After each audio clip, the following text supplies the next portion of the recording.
Баршаңызға сәлем. Бүгін сіздерге үй жағдайында пластилин жасаудың екі әдісін көрсетемін.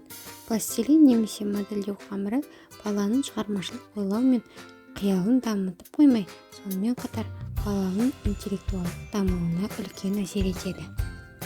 Олар қолдың ұсақ моторикасын дамытады. Бала саусақтарымен және бүкіл алақанымен жұмыс істейді.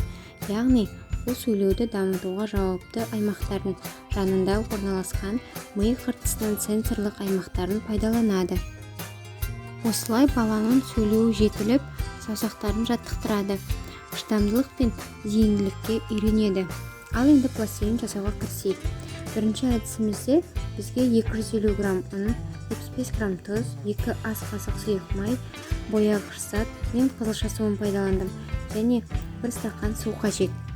Ыстық суды пайдаланғаныңыз жөн болады. Алдымен барлық құрғақ заттарды араластырып, сосын суды араластыра отырып құямыз. Қоюланғанын күтеміз. Дайын болған соң пластилинімізді салқын жерде тоңазытқышта ұстаймыз.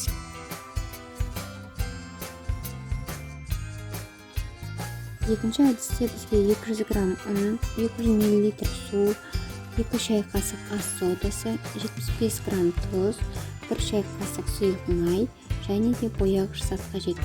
Барлық құрғақ затты араластырып, орташа отта қоюланғанша біркелкі араластыра отырып пісіріп аламыз. Қоюланған бойда оттан алып, суыған соң пайдалана берсеңіз болады. Әрдайым тоңазытқышта ұстаңыздар. Егер баланың күні нашар болса, оған кинетикалық құммен немесе модельдеу қамырымен ойнауға рұқсат етіңіз. Бұл оған жағымсыз эмоциядан арылуға көмектеседі. Ана тілімізде осындай қызықты видеоларды көргіңіз келсе, каналға тіркелуді ұмытпаңыздар. Келесі көріскенше сау саламат болыңыздар.